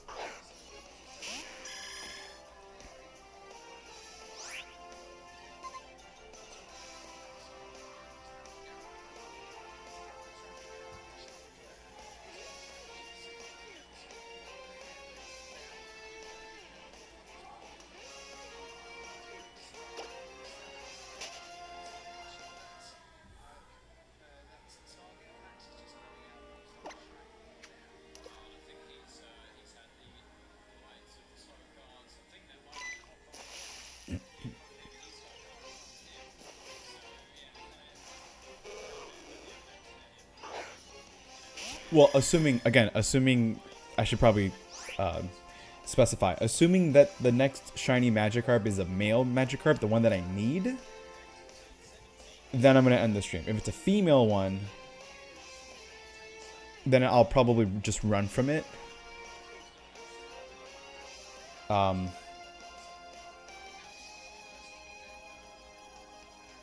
Ooh. Anyway, yeah, if it's a female, if it's not the male, then I'll probably either run from it or just catch it and then keep chaining until 5 o'clock, which is in 37 minutes.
Oh no, no, no, no! Why did I press it? Why did I press the button?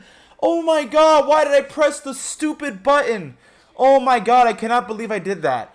I cannot believe I did that. Unbelievable. I cannot believe I hit the button. Unbelievable. Unbelievable. Unbelievable. Am I stupid or am I stupid? Oh my god. Oh my god. Oh my god, I cannot believe me and my trying to rush. Me and rushing. I screw it up again. Just being trigger happy. My god. All right, here we go again. You got to start over because I'm a dumbass. Let's go. Oh my god. That didn't make any sense. Hold on. Hold on. Why is it that the fishing rod was there in place for like 2 seconds and it didn't say, oh, you reeled it in too late? But then every other time that I've done it, when I press the button, way quicker than that, it tells me that I reeled it in too slow. That makes no sense. What kind of backwards thinking is that? Or what kind of backwards programming is that? Either way, I mean, I screwed up.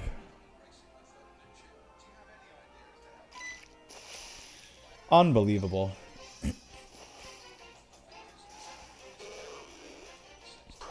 Well, it looks like I'm going to be going to 5 o'clock without another shiny. Typical me, screwing everything up right when it matters the most. It's like, all right, I have the chance to try to get another shiny within the next few encounters, and I screw up.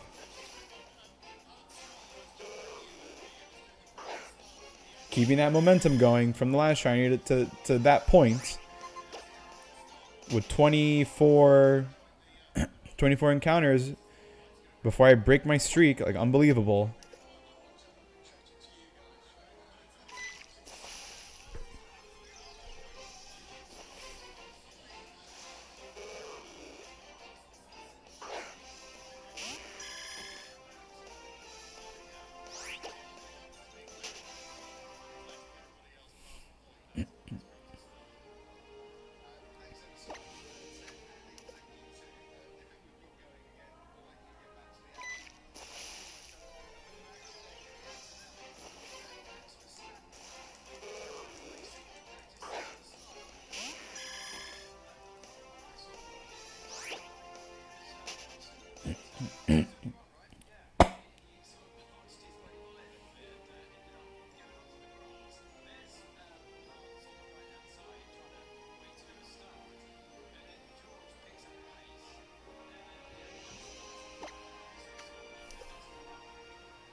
Alright, so I have plenty of time to try to get a shiny.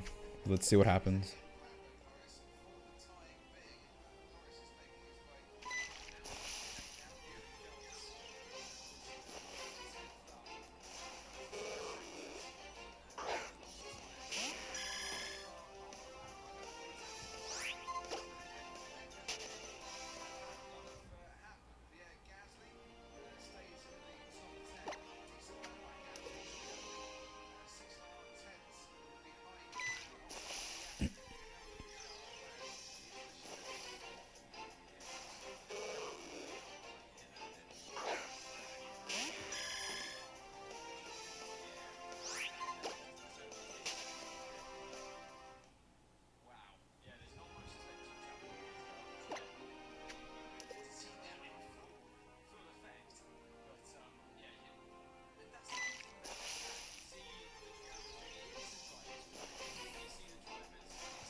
Hi, hello. Never mind ads. Okay, I'm back. Okay. Uh, what's up, random dude 252? Thanks for being here today. I'm only going to be streaming for like another 13 minutes. I'm hoping to get a shiny by then. But, you know, feel free to hang out for those last, you know, 13 minutes. To see if I can even try to get the last shiny Magikarp that I need. So to get you up to speed, I'm going for like a shiny living dex, but hunting megas. So I have 2 female already. I just need 1 more male to get the gender differences for Magikarp, obviously. And then the 2 that I will evolve, 1 male, 1 female, into Gyarados. Those will eventually be used for Pokemon Legends ZA when that comes out, to have like the megas of those Pokemon in the game. Now, there's no gender difference between a male and female Mega Gyarados, because all the Megas, even for Pokemon that typically have gender differences, don't have a gender difference. But to have like a shiny living dex of male and female also, you know, for gender differences and form differences and whatnot, that's applying to that as well. So I'm trying to knock as many birds with one stone as I can, essentially. Legends Zaza.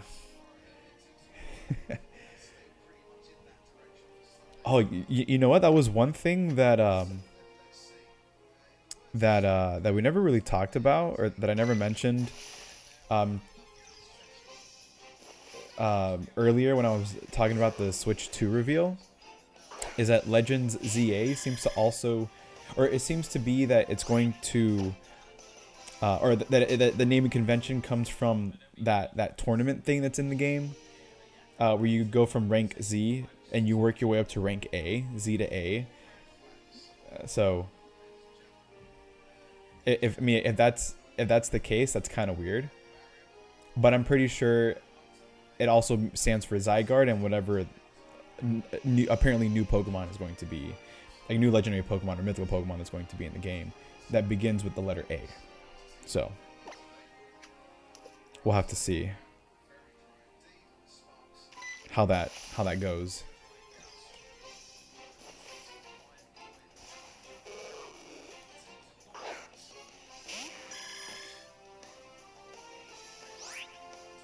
Also fun. Oh,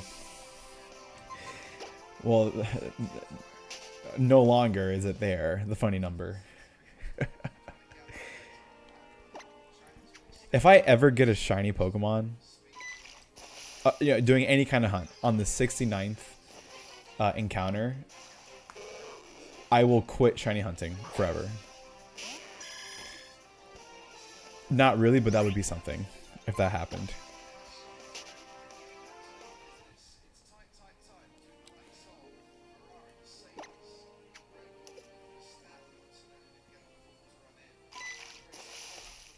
Right now, I'm just focused on trying to get to Magikarp 100 before I stop the stream today.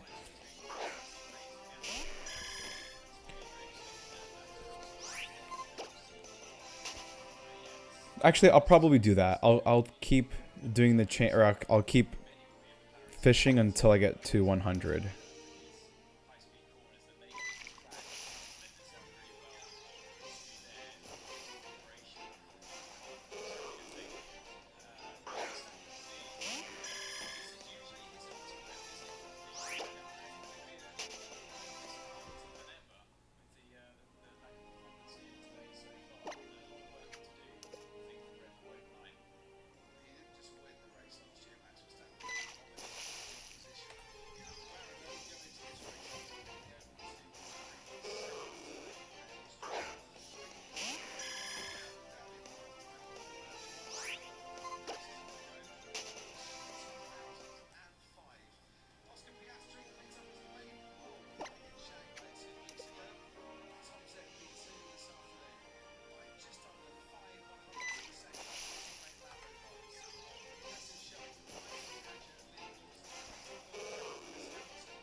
To get a shiny Magikarp now in 25 encounters would be very unlikely.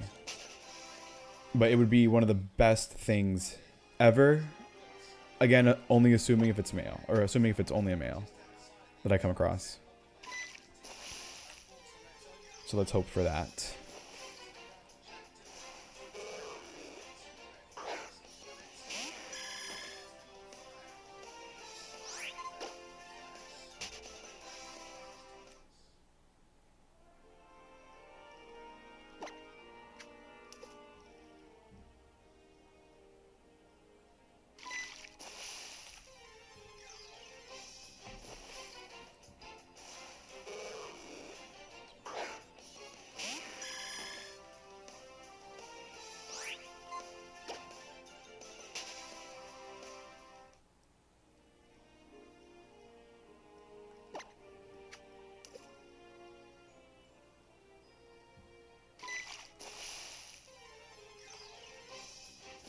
It says, one time a Chinese man learned Irish so he could move to Ireland, but when he went to a pub and started talking Irish, no one could understand him, and the only person who could just said that no one speaks it, and we all speak English.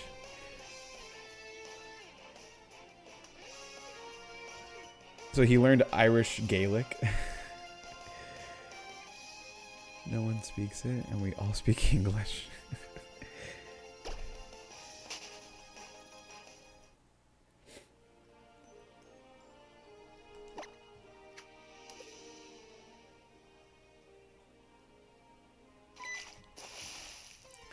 That's what happens when you don't do your research before you go to another country or move to another country.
Oh my god, I swear, man, this chain fishing is going to be the death of me. Every time I'm on a good roll here, I somehow always break the stupid chain over the stupidest thing.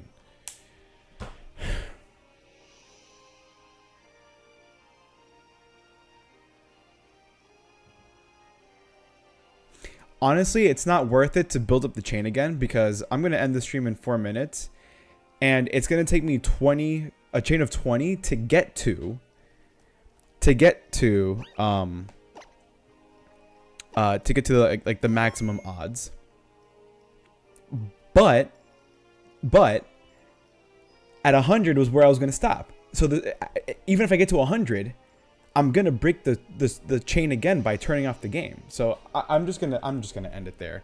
Let me see. And he wasted like 3 years of his life learning Irish for nothing. Yeah, that's why I would just never I would never do anything like that. It's like because people that speak Irish Gaelic, the amount of people that do it's very little. But that's kind of funny. Oh man. But yeah, I'm just gonna end the stream there. If I had way more time, or if I was gonna stream longer, I would just continue the shiny hunt. But again, there's just no point. I said, why not just hunt in Scarlet and Violet? Because I honestly I'm not a fan of those games that much. Like the whole thing with the sandwich. Sure, it might be great. It might have it might, or not that it'll have better odds, but the fact that you can see a bunch of Pokemon at once in the overworld makes it easier in that way. I would rather just do it here in this game. Shiny hunt in where Megas originated, number one. And also, I like chain fishing. I just hate that it's so easy to break your chain, even when it's not your fault. Like, clearly that wasn't my fault. I pressed the button at the time that I usually do it, and then it gets screwed over. Or I get screwed over because, oh, you were a millisecond off. It's like, it's so stupid. But then earlier, like half an hour ago, or a little more than half an hour ago, I got a Pokemon on the hook, and I hit the wrong, but I hit Y. I hit the wrong button to reel in. Oh, no. I'm just gonna let it do its thing. But yeah, I hit the Y button while the Pokemon was on the hook. And I was like, oh, wait, no. And then I pressed A. And I was still able to reel in the Pokemon. Even though that was like, it was like 2 seconds from when it was on the hook to when I encountered it. Or when I pressed A to encounter it. It was like 2 seconds. But any other time, if I did it way quicker than that, there was a good chance that I was going to break my chain because, oh, I did it too slow. It's so stupid. It's so random when it doesn't work. Even though you do everything consistently the same every time. It makes no sense. PLA, no, I would not. I still wouldn't. I would just rather shiny hunt here. Mostly because in PLA I don't have any Pokemon, or maybe like a couple that are level 10 research. I have not completed that game. I'm nowhere close to completing that game. I haven't even beat the story. I'll probably get to that sometime soon and do it on my own time. But I already have 3. Yeah, I already have 3, but my goal is to get 4. So this phase was to try to get to a 4th shiny, specifically a male one, because I want a living shiny dex. So that's why I'm doing it. I'm not just hunting. I'm not just shiny hunting, or continuing to shiny hunt just because I'm doing it for a living shiny dex, and gender dex. So that's why I'm going for the 4 for the 3 that you have there plus a 4th one, so I can have 2 male and 2 female. I already have 2 female. I just need 1 more male to do that. Once I do get the last male one, then I can leave. Then I can move on to a different hunt. Which would be Carvana, and it's in the same spot, just with a super rod or a good rod, I think. Instead of having to go to a different spot or anything. So that's why I'm doing that. But chain fishing, the reason why I'm doing it is because of the better odds. The odds are just way better. Even without a shiny charm, the odds are way better than shiny hunting in most newer games. So that's why I'm sticking to here. Plus, I think Gen 6 is my favorite 3D era Pokemon game. I have very little issues to complain about when it comes to Gen 6. And then, games that came afterwards either have fewer shiny have fewer methods for shiny hunting, or for increasing your odds of shiny hunting, or they nerfed the shiny charm to not work in certain situations where it should. So it makes sense. I mean, I don't have the shiny charm here, but even without the shiny charm, chain hunting or chain fishing is better. It says now you need to get all Spinda. yeah, let me go and get 4 billion plus Spinda. That'd be something. I do have a shiny Spinda that I did a shiny hunt for a while back, that I specifically transferred into Pokemon Home when I caught it, because since Spinda can only be caught in BDSP on the Switch, those can't even leave BDSP. They will forever be in BDSP because they can't transfer out of it because of a coding error. Now, if they have Spinda in Legend ZA and they actually fix the coding of Spinda, then fine, so be it. But I did that so that way I can have a shiny Spinda in Pokemon Home. for my shiny decks. And then I also transferred a few more that were non-shiny, also for that reason, for the normal shiny, or for the normal living decks. But yeah, you know, this has been a frustrating hunt so far with the chain fishing. It's gonna keep going for just a little bit more with Magikarp. I'll probably just do this off camera. Like I'm done with waiting a week before streaming this again just to get another shiny Magikarp. So I'll try to do this between now and next week, because next Friday 100% I'm switching over to Carvana. Doesn't matter. I'll be in the same fishing spot, just using a good rod or a super rod. I think it's a good rod. I'll have to double check. But next week for sure Carvana. So if you want to see me do that and watch me suffer and keep breaking my chain, then please join me for next Friday. So be sure to follow me if you're not followed. But yeah, you know, thanks for being here, and I'll see you next week hopefully. And then as for everyone else, as for, you know, in general, thank you guys for being here today. Thank you for the other guys that have been here today, chatting along with me and talking about Switch, or Switch 2, and hopes and dreams and things like that about the console and future releases and whatnot. I'll see you guys here next Friday to do Carvana. I will catch the Magikarp, the last Magikarp that I need before then, assuming I don't lose my mind. So that way we can move on to the next one. So yeah, thank you guys for being here, and I'll see you guys next week. Enjoy your weekend, and have a great rest of your